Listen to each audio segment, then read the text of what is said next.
Il n'y a pas de girafes dans les Pyrénées.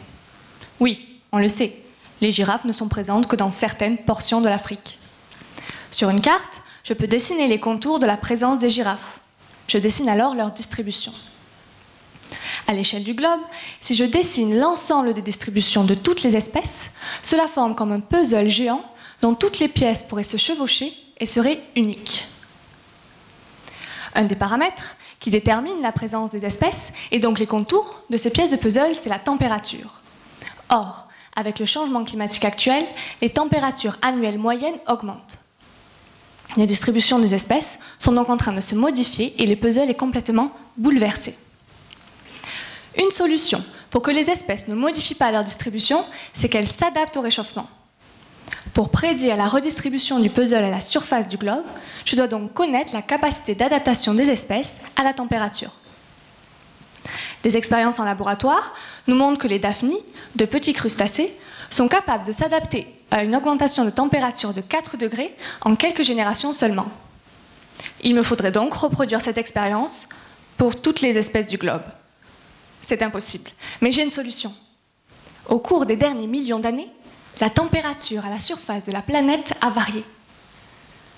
Les espèces, confrontées à ces changements de température, ont modifié leur tolérance à la chaleur de manière plus ou moins rapide. Notre hypothèse, c'est que les espèces qui ont rapidement modifié leur tolérance à la chaleur dans le passé vont également rapidement s'adapter aujourd'hui. Et c'est cette hypothèse que je dois tester dans ma thèse. J'ai donc une double mission: explorer le passé évolutif des espèces et le comparer à leur réponse actuelle au changement climatique. Dans la première partie de ma thèse, je me suis donc munie de ma boule de cristal et j'ai remonté les temps géologiques. Ma boule de cristal à moi, c'est un arbre phylogénétique. Un arbre phylogénétique, c'est comme un arbre généalogique, mais pour les espèces. À partir de cet arbre phylogénétique, et grâce à des modèles statistiques, je peux reconstruire l'évolution de la tolérance à la chaleur dans le temps. Je peux donc savoir si ma fameuse girafe a rapidement changé sa tolérance à la chaleur dans le passé. Pour les espèces que j'étudie, j'ai également obtenu des informations concernant leur réponse actuelle au changement climatique. Ce sont des mesures de distance de déplacement de leur distribution, de leurs pièces de puzzle, depuis environ 20 ans.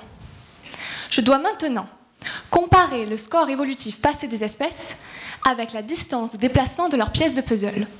À l'issue de ce test, je saurai si l'histoire passée des espèces nous permet de connaître leur capacité à s'adapter aujourd'hui au changement climatique.